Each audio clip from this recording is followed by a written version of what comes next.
Assalamualaikum warahmatullahi wabarakatuh. Alhamdulillahi rabbil alamin, wassalatu wassalamu ala asyrafil anbiya'i wal mursalin wa ala alihi wa sahbihi ajma'in, amma ba'.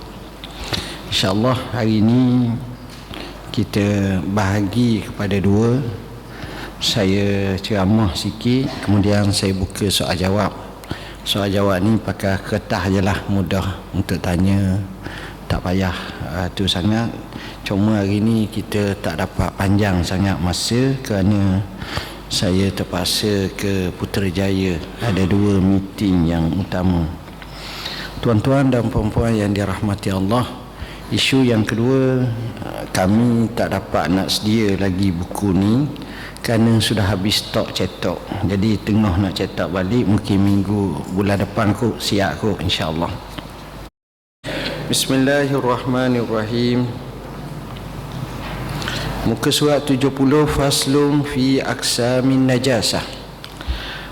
Fasal pada pembahagian najis. Najis terbahagi kepada tiga: mughallazah, mukhaffafah, mutawassitah dan mughallazah, mukhaffafah, mutawassitah.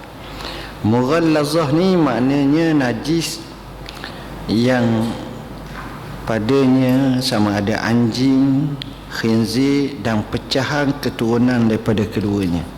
Itu dipanggil mughallazah. Mukhaffafah ni pula najis ringan, air kencing kanak-kanak yang hanya minum susu daripada ibunya dan belum berusia 2 tahun. Najis mutawassitah selain daripada najis yang kita katakan tadi. Baik. Perkataan najis-najis ni dia membabitkan berbeza dengan bahasa yang kita bahasa biasa.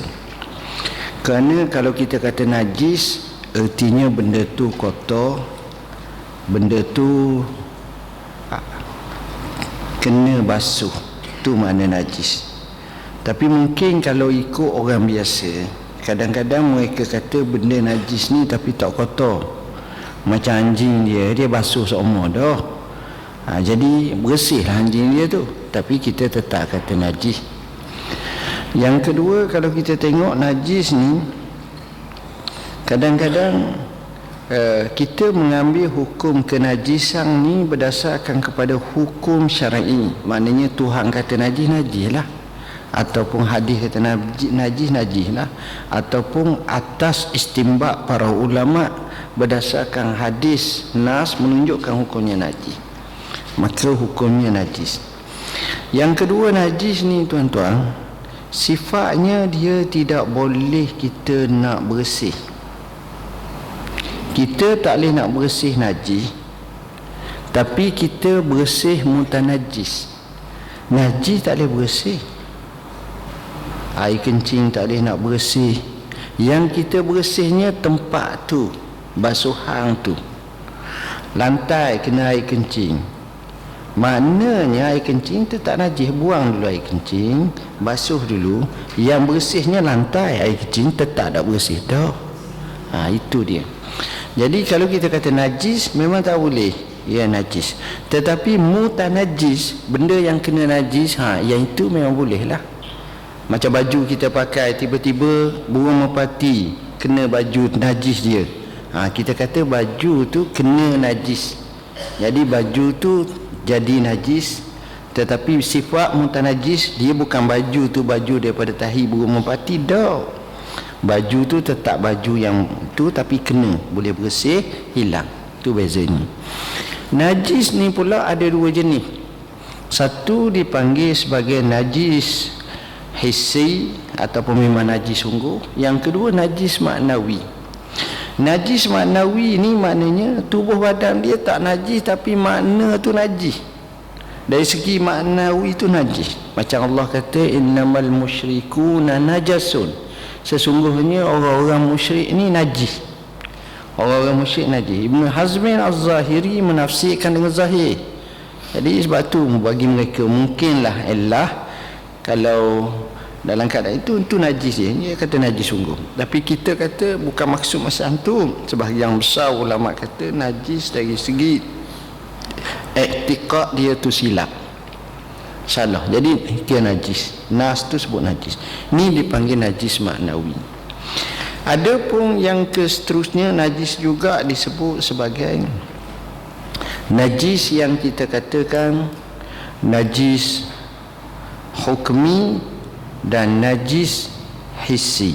Hissi ni memang kita nampak tengok benda tu najis. Apa-apa benda yang kita nampak tengok najis. Yang kedua, benda tersebut kita tak nampak tengok, maka kita hukum najis. Contoh kita kata jilatan anjing. Kita nampak anjing jilat pada gelas kita, najis tak?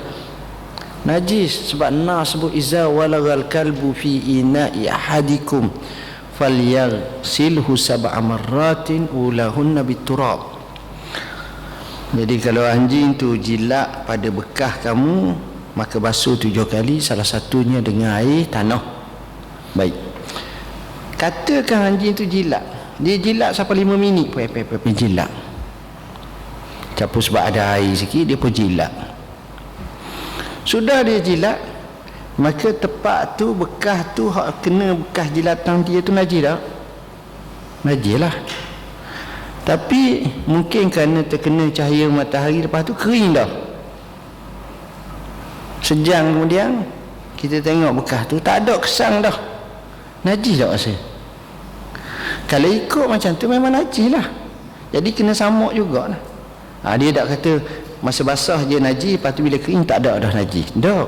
Maknanya lain kalau kita tak tahu tu nak macam mana orang tak tahu. Itu soal lain. Semua orang tak tahu tu. Itu sekarang ni kita tahu. Jadi benda tu najis. Kesan ada tak? Tak ada dah. Kita kata najis tu hukmi, dari segi hukum tu najis. Itu maksud dia. Baik. Najis dari segi fiqhnya dibahagikan kepada 3. Najis mughallazah, najis mukhaffafah, najis mutawassitah. Apa makna mughallazah? Mughallazah ni najis yang diberati. Apa makna najis yang diberati? Najis ni pada hukumnya nampak berat benar. Artinya dia tak boleh sekadar basuh saja, dia kena benda lain lagi. Kena samuk, kena basuh sampai 7 kali. Itu najis dia. Makanya najis mughallazah ni ada 2 jenis. Pertama anjing, kedua khinzir. Anjing dan khinzir ni dianggap sebagai najis mughallazah. Kenapa? Mana dalil anjing dan khinzir ni najis mughallazah? Dalil anjing najis mughallazah hadis yang saya baca tadi. Iza walagal kalbu fi ina'i ahadikum falyaghsilhu sab'a marrat ihdahunna biturab wa fi riwayatin ukhrahunna biturab wa fi riwayatin ulahunna biturab. Ada 3 riwayat. Apabila bekasan kamu itu dijilat oleh anjing, maka basuhlah 7 kali, satunya atau salah satunya atau akhirnya dengan air tanah. Maka kalau basuh sampai 7 kali, tasbih ataupun mentujuhkan basuhan diserta pula dengan tanah, maknanya di situ anjing tu najisnya jadi pelik lain macam sampai 7 kali. Ada riwayat menyatakan bahawa imam yang meriwayatkan hadis ni namanya Abu Hurairah.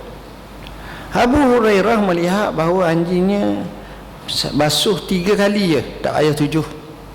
Jadi pandangan dia kata macam tu. Maka kita jawab, ramai ulama terutamanya fuqaha menyatakan satu kaedah, al-hukmu bima rawa la bima ra'a. Hukum berdasarkan apa yang diriwayatkan, bukan pendapat. Sekarang bertembung antara riwayat Abu Hurairah menunjukkan 7, pendapat dia kata 3.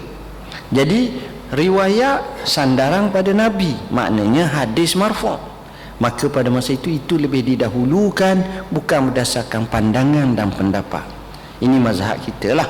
Mazhab kita macam itu, jumhur macam itu. Akan tetapi sebahagian daripada ulama menganggap bahawa anjing ini tak najis. Ini sebahagian daripada pandangan mazhab yang lain, seperti mazhab Malik dan lain lagi. Tapi mazhab kita najis. Ada yang menyatakan yang najisnya bekas air liur je, tubuh badan tak najis, sebab nas kata walagha al-kalbu fi ina. Walag je. Apa makna walag? Jilatan anjing tu sahaja. Walau macam mana pun dalam mazhab kita tak.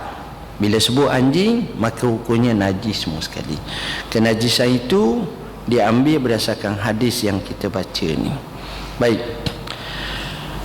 Orang tanya kenapa anjing ni najis, maka kita kata nasi menunjukkan najis. Dalam Ijaz menyebut anjing ni tuan-tuan, bila dia buat kajian, memang ada jenis simptom-simptom yang ada mudaratnya. Kita ada dengar selsema burung, kita ada dengar penyakit-penyakit ni. Dapatan kajian dibuat menunjukkan kalau selsema anjing jauh lebih bahaya. Tengok. Dan dibuat kajian Syekh Yusuf Ibn Ahmad dalam bukunya Ijaz Ilmi dalam hadis Nabi, dan ini dia sebut pandangan-pandangan ulama tentang anjing bahayanya. Maknanya tegahan tu ada. Bukan mana kita tengok tak boleh langsung, sebab di sana ada mustasnayat, ada pengecualian. Orang Islam boleh tak bela anjing, bela anjing suka-suka tak boleh, barang peliharaan tak boleh, tapi kerana hirasah nak jaga, itu lain. Nak jaga kerana masalah macam polis terpaksa nak mengidu dadah, sebab dia kata anjing ni dia punya bau dia dah macam kita selalu tupak hidung lah, tak berapa. Deria tu dia lebih 700 kali ganda cepat, kuat bau dia. Sebab itu cara dia tu lain, dia boleh kesang. Kalau kita tengok yang terlatih tu dia panggil al-kalbul mu'allam. Dan Nabi sendiri pun sebut, iza arsalta kalbaka, bila kamu hantarkan anjing kamu. Hantar tu maknanya lepaskan untuk pergi takap binatang. Zaman dulu pemburuan dengan anjing sebagai contoh. Kita nak kejar dak rok, letih, gauknya macam-macam, tapi anjing ni laju lagi. Jadi dia dapat, maka boleh kita makan. Jadi kerana jaga, kerana memburu, ini boleh. Banyaklah kisah-kisah yang kita boleh tunjuk ke arah itu. Itu anjing. Kemudian yang kedua, babi pula ataupun khinzir. Kenapa kita tak boleh makan khinzir ni? Kenapa kita tak boleh? Banyak sebab tuan-tuan. Salah satunya kita beriman dengan apa yang Allah royak. Tak boleh ke tak boleh? Allah sebut hurrimat alaikumul maitatu waddamu, dan Allah sebut juga walahmul khinzir, telah diharamkan ke atas kamu makan bangkai, apa lagi darah, dan juga darah khinzir, daging khinzir. Yang ni tak boleh semua. Kalau yang ni tak boleh, mesti ada sebab kenapa tak boleh. Maka di situ para ulama buat kajian. Maka kajian dia buat memang dia pelik. Daging khinzir ni dia pelik. Dan dia punya macam-macam kumang dia lah, macam-macam dia pelik. Sel-sel virus, bakteria dia payuh matilah. Baik. Itu satu. Kedua, khinzir ni satu binatang yang mana dia ni dilaknat dalam sebutan laknat. Biasanya orang panggil orang-orang yang tak betul ni, dia panggil ashabul khanazir wal qiradah. Jadi di situ maknanya tempat bila dilaknat jadi macam tu. Itu yang kedua. Yang ketiga, binatang ni dalam kaedah farmakologi pemakanan akan mempengaruhi jiwa manusia. Apa yang kita makan, itulah membentuk sebahagian peribadi kita. Kita makan ikan, Jadi perangai keikanan tu wujud. Jadi ikan belaga tak ada sangat kecuali ikan pelaga. Jadi sebab itu tuan-tuan tengok orang-orang Eskimo tak ada kita dengar pergi perang sama-sama dia. Sebab sejuk duduk dalam iglu senyap. Tak dengar dalam berita dunia 5,000 orang Eskimo mati sebab berperang sama-sama sendiri. Mungkin ada bergaduh tapi tak sampai tahap tu, sejuk duk makan ikan. Orang Arab suka makan unta, maka perangai keuntaan tu wujud pada dia. Unta ni dia tahan lasok kagak. Tengok orang Palestin bagaimana Yahudi bantai, mati, cedera. Kalau hak yang beranuk hak tu lawan gitu. Kalau kita Allah apa pergi lawan, pindah je lah. Tengok perangai tu. Sebahagian orang Eropah suka makan babi, mereka perangai kebabian tu wujud pada dia. Sifat antaranya ialah bini aku binimu, laki aku lakimu, aku tak kisah. Jadi hilang ghirah, hilang cemburu. Jadi perangai macam tu orang Islam tak boleh buat macam tu. Ini antara kesan daripada makanan. Jadi dengan sebab itu adanya. Dan peliknya tuan-tuan, Allah jadi babi ni satu-satunya makhluk di mana dia di antara makhluk yang cerdik. Cerdik babi ni. Ramai kan banyak. Pelik, dia cerdik. Dia boleh tahu ni. Kita nak upang kena ni, letak telur temelang ke apa, suruh dia makan ni, letak pula jarum, dia tak makan, dia tahu. Macam-macam dia tahu. Kita tak tahu dia tahu. Sebab mana kita tahu dia tahu. Tetapi gaya. Dia peliknya dia ni pula, dia boleh hidup di semua keadaan. Di tengah bandar dia boleh hidup, di kampung dia boleh hidup, di hutan dia boleh hidup. Di negeri ada babi. Sebab tu dalam Quran Nas babi. Di Amerika ada, di Jepun ada, macam-macam ada, boleh semua. Pelik dia macam tu. Kemudian peliknya Allah jadi dalam ilmu kedoktoran, organ dalaman babi ni hampir 90% menyerupai manusia. Organ dalaman manusia. Sebab itu kalau kita tengok nak ganti tisu ke apa ke, dia banyak dengan perkara ni. Itu pelik Tuhan jadi. Tengok, sehingga pakar perubatan medik banyak menggunakan babi sebagai alatan untuk uji kaji. Hak yang kita tengok tikus, arnak gitu ya, sikit-sikit. Tapi hak sebenarnya sampai kepada tahap babi. Itu pelik Allah jadi tuan-tuan. Jadi bila kita kaji, kita teroka lagi, kita akan temu benda-benda yang pelik. Betul lah, ya Allah, larangan kamu tu adalah asbabnya. Sebab kita beriman ahkamus syari' mu'allalatun bil asbab murtabitatun bil masalih. Segala hukum syarak itu ada illah kerananya, diikat dengan sebab-sebabnya. Ada maslahatnya, diikat dengan maslahatnya. Mesti ada. Cuma kita tahu, kita tak tahu, itu kerja kita lah, masalah kita sebab kita tak mengaji, tak mengkaji dan sebagainya. Itu satu bahagiannya. Jadinya bila kita tengok antara babi dengan anjing, maka kita dapati bahawa babi ni lebih berat daripada anjing. Banyak segilah. Kalau fikir mana comel antara anjing dan babi, comel lah anjing rasa. Mana bersih antara babi dengan anjing? Bersih lah anjing. Banyak benda lebih anjing daripada babi.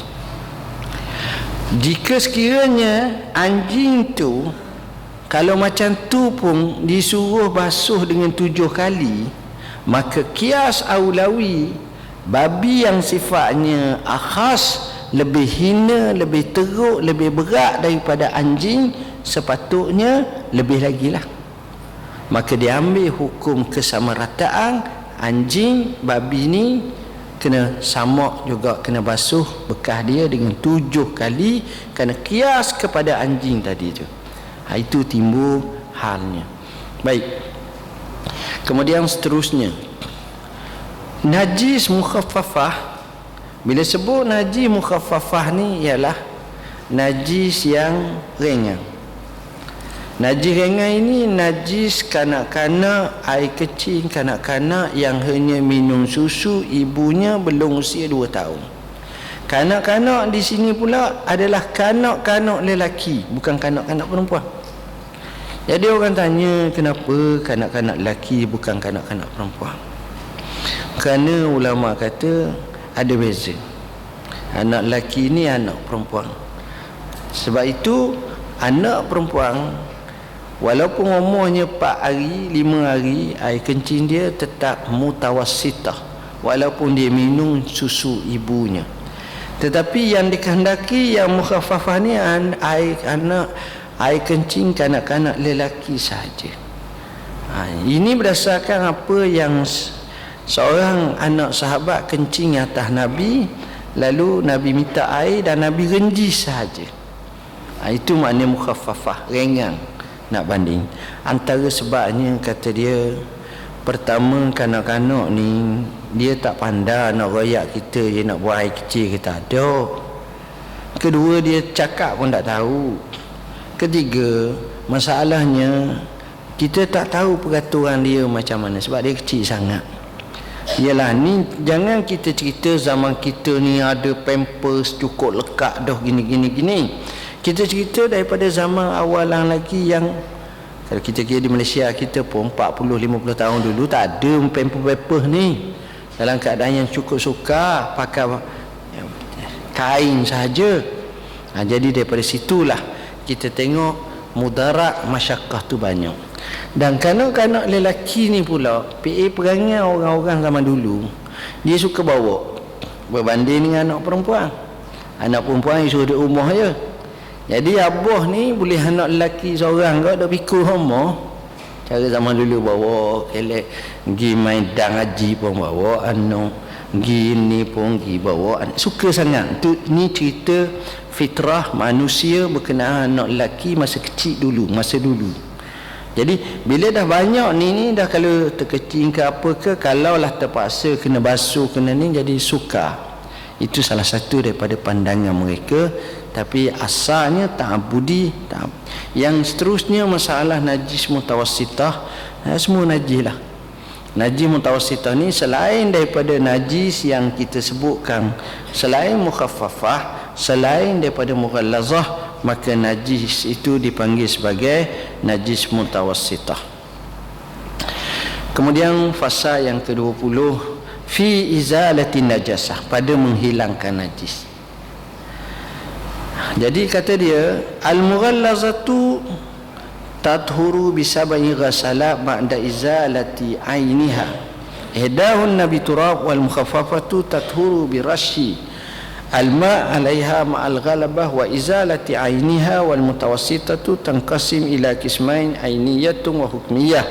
Al-'ainiyah laha launun wa rihun wa ta'mun fala budda min izalati launiha wa rihiha wa ta'miha. Wal hukmiyah allati la launa laha wa la riha wa la ta'ma laha yakfika jarjul ma' 'alaiha. Dibersihkan mughallazah ni, najis mughallazah dibersihkan dengan 7 kali basuhan selepas membersihkan air najis. Apa benda? Macam kita tengok satu tempat tu, atas dulang tu ada najis anjing, maka kita kena buang dulu najis tu. Bekasan tu barulah kita basuh 7 kali dengan salah satunya air tanah. Itulah hebatnya Allah. Jadi kenapa tanah? Jadi tanah ni juga sebagai alat suci. Kalau kita tengok alat suci ni, boleh katakan 3 lah ataupun 2, 3. Alat suci ni yang pertama air. Alat yang suci yang kedua namanya tanah. Turaban sa'idan tayyiba ataupun turaban, tanah. Sebab itu kita, kalau kita tak boleh nak tayamum, Kalau kita tak boleh nak wudu, kita tayamum. Maka tayamum kita guna tanah, sebab ganti bagi air. Tapi untuk najis mughallazah, bergabung antara air tanah dengan air. Untuk najis mughallazah, kerana dia ni berat, maka bergabung dengan air tanah dan juga air biasa. Tujuannya tak lain tak bukan, mesti ada sesuatu, sama ada ta'abbudi, tawakufi, ataupun ada illah yang mungkin kita akan dapat bertemu daripada kajian demi kajian. Tapi mudarat tu ada. Bila selesai macam ni, seolah itu cara dalam Islam selesaikan masalah ni. Baik, itu najis mughallazah. Najis yang kedua namanya mukhaffafah, dibersihkan dengan menggunakan air sehingga hilang najisnya. Dan najis mutawassitah terbahagi kepada dua: ainiyah, najis yang padanya terdapat warna, bau dan rasa, maka najis seperti ini perlulah dihilangkan warna, bau dan rasanya. Adapun najis hukmiyah pula, najis yang padanya tak terdapat warna, bau dan rasa, cukuplah sekadar melalukan air padanya. Cukup macam tu je. Jadi ini di antara najis-najis yang mana perlu kita selesaikannya. Tuan-tuan dan puan-puan yang dirahmati Allah, fasa seterusnya ialah fil haidi wan nifas.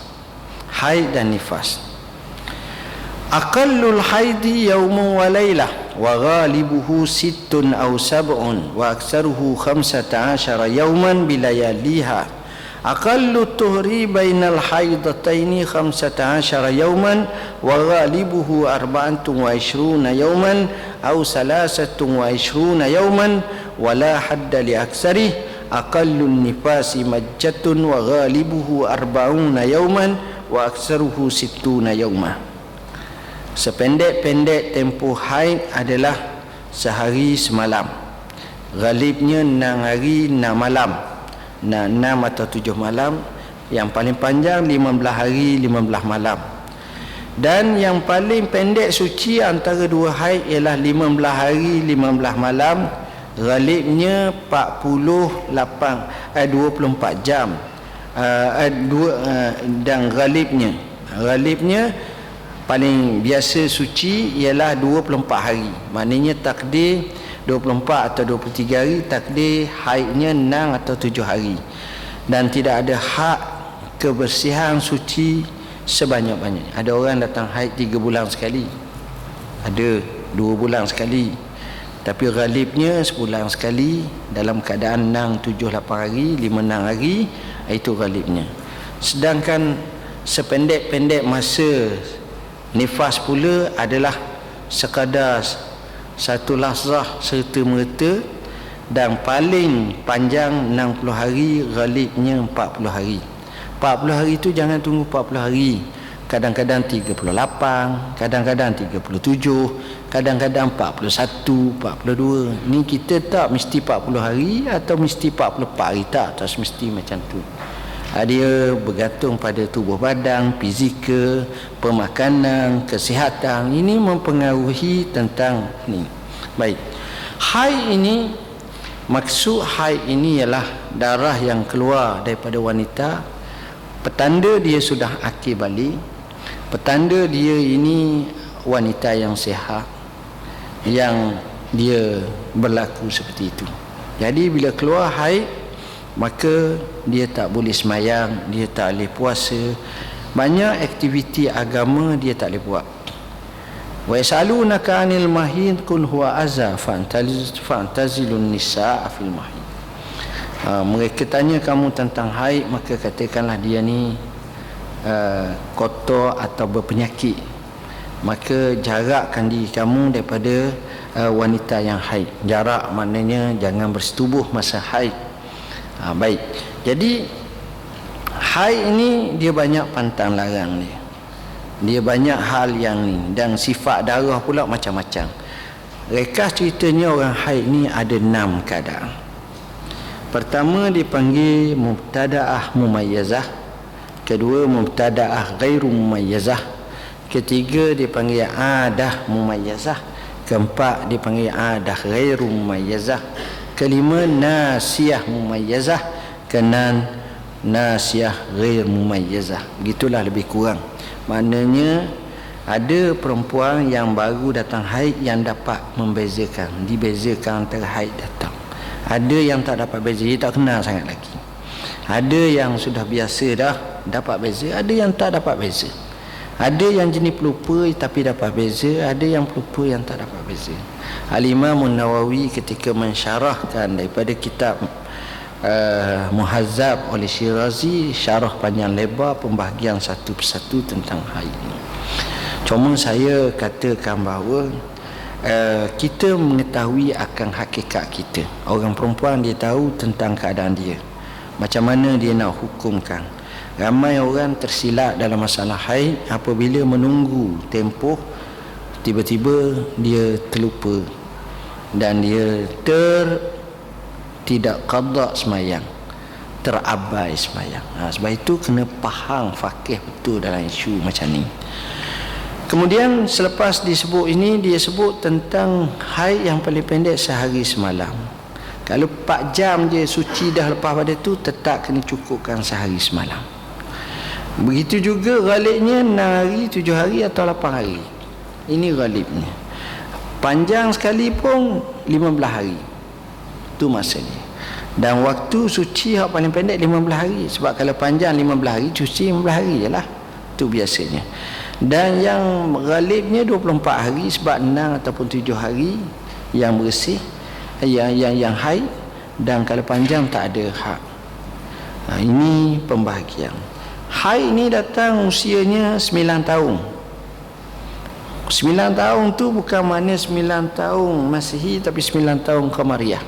Mungkin 8 tahun haid.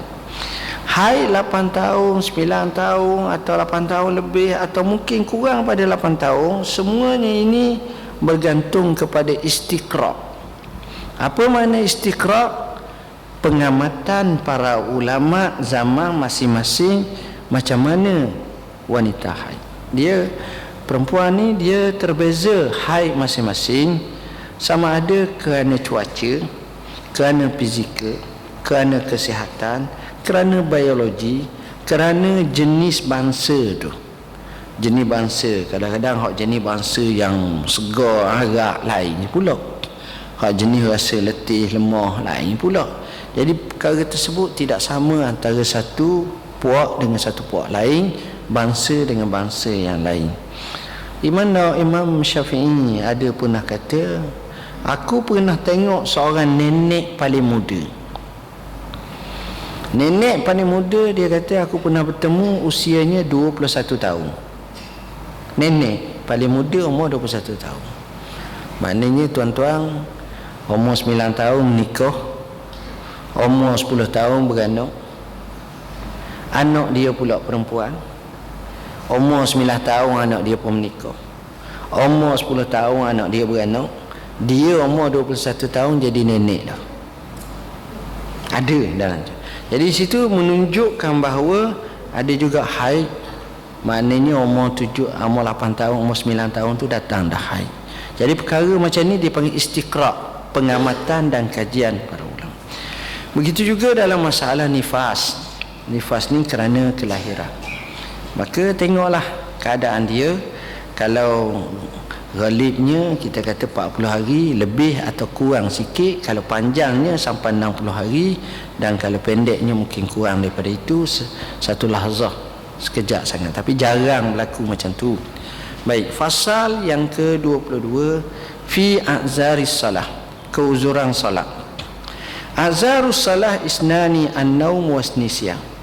Keuzuran salat tu ada dua, tidur atau lupa. Tidur ni ada dua.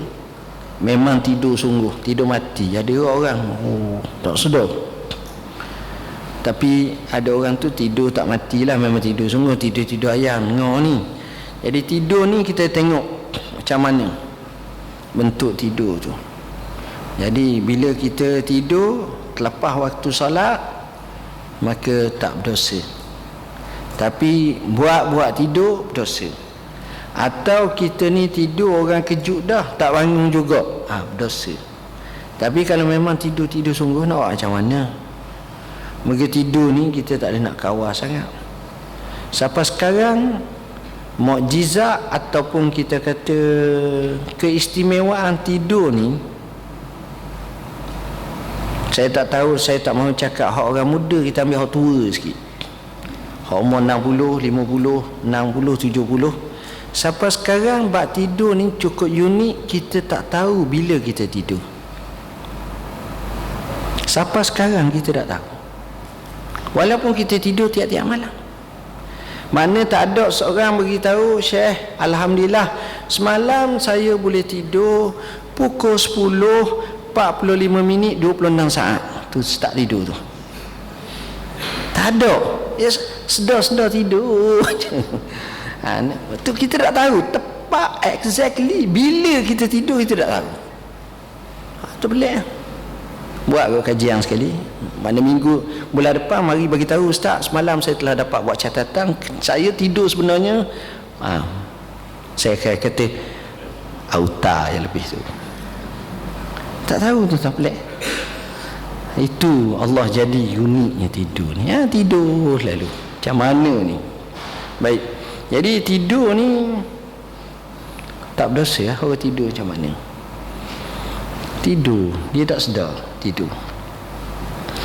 Tapi walaupun begitu, kita ada usaha dengan ada jang loceng, kita ada ayam kukuk, kita ada rasa nak buang air kecil sebagainya malam. Jadi benda ni kita boleh selesaikan. Kalau tak jadi tidur. Nabi pernah tidur, siapa tak semayang? Ada juga. Dan sejarah ada Nabi tidur siapa tak semayang. Tak semayang dalam waktu. Dalam satu peristiwa perjalanan musafir, Nabi berjalan dengan sahabat-sahabatnya musafir. Jadi Nabi berjalan ni sampai tengah malam. Sahabat ni kata tak apa, jalan lagi. Akhirnya sahabat rasa letih benar ni. Sampailah tengah-tengah malam tu dah pukul 1 jalan, mungkin pukul 2 jalan lagi. Jadi sahabat pun pakatlah ramai-ramai bisilah kat Rasulullah, cakaplah kita berhentilah, kita berehat, letih sangat. Bila dah kata macam tu, mereka pun setuju semua. Bila mereka setuju semua, mereka pun pergi kat Rasulullah, ya Rasulullah, kita berhenti dululah, nampak berapa cakap dah ni, letih sangat. Rasulullah jawab, siapa di kalangan kamu jamin untuk kita boleh sembahyang subuh besok? Mereka tak nampak orang lain lah, mereka nampak Bilal. Bilal, mereka dia bangun awal, dia nak azan. Bilal pun campur dengan letih juga, sanggup lalu boleh, tak ada masalah. Maka tidurlah. Tak ada nak pasang apa-apa, pakai tidur je lah. Bereboh pakai tidur, tak berkhemah mana gitu. Tiba-tiba Bilal ni kerana nak pegang amanah tu, dia tak tidur macam orang lain tidur. Dia perebohkan unta dia tu, dudukkan unta dia tu, dia tidur atas belakang unta, atas perut unta tu, nyanda tidur. Tujuannya kalau macam kita tengok perut lembu ke, dia gerak ke kan, kalau ada orang rajin tengok boleh. Jadi unta ni dia macam lembu jugalah, mungkin dia gerak perut dia tu. Jadi bila gerak, jagalah kita ni. Malam tu unta tak gerak langsung. Unta pun pandai letih juga.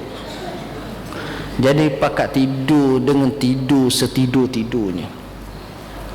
Hak orang yang pertama bangun Rasulullah, tengok matahari atas muka dah. La ilaha illallah. Maka cara Nabi, dia akan pergi kat Bilal tu, tengok Bilal tengah tidur lagi. La ilaha illallah.